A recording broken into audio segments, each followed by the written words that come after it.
서울에서 전세가 사라지고 있습니다. 요즘 부동산 시장에서 가장 많이 들리는 말이죠. 전세 없다, 월세만 받겠다. 이게 단순한 느낌이 아니라 실제 시장의 흐름이 완전히 바뀌고 있다는 신호입니다. 과연 지금 서울에서는 무슨 일이 벌어지고 있는 걸까요? 그리고 이 변화는 우리에게 어떤 영향을 줄까요? 오늘 영상에서는 전세가 왜 사라지고 있는지, 집주인들이 왜 월세로 돌아섰는지, 앞으로 우리가 어떻게 대응해야 하는지 핵심만 딱 정리해서 알려드리겠습니다. 과거 서울 부동산 시장의 핵심은 전세였습니다. 목돈 맡기고 월 부담 없이 거주하는 구조였죠. 그런데 지금은 상황이 완전히 달라졌습니다.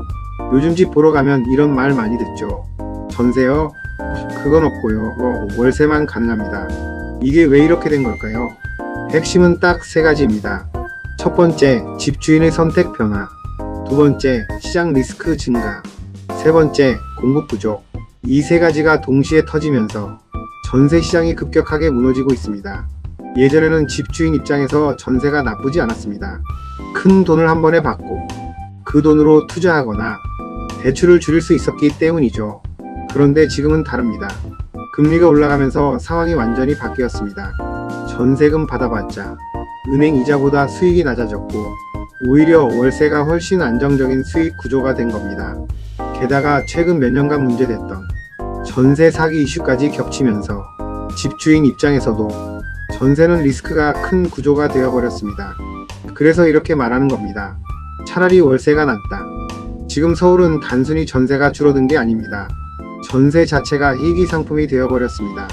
왜냐하면 공급이 부족하기 때문입니다.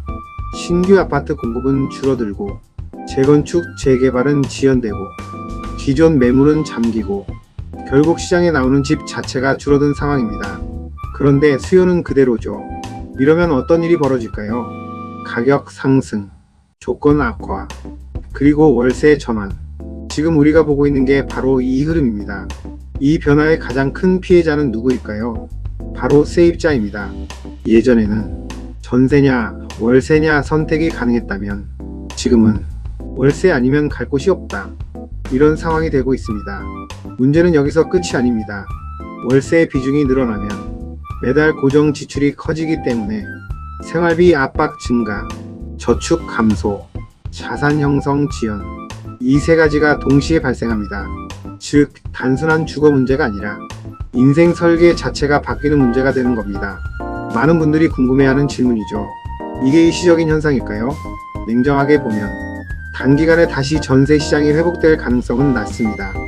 이유는 간단합니다. 집주인은 이미 월세의 맛을 봤고 시장은 불확실성이 커졌고 공급은 여전히 부족하기 때문입니다.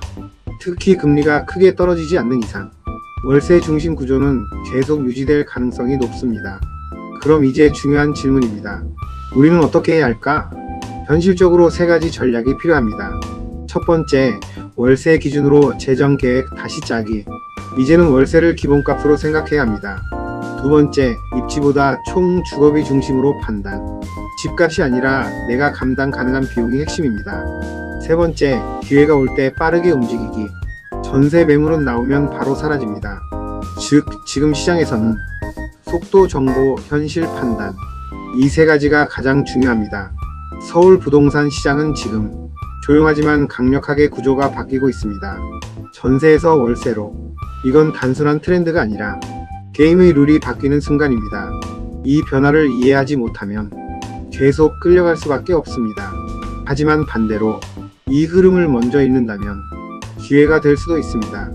앞으로 부동산 시장 더 빠르고 정확하게 읽고 싶다면 구독과 알림 설정 꼭 해주세요.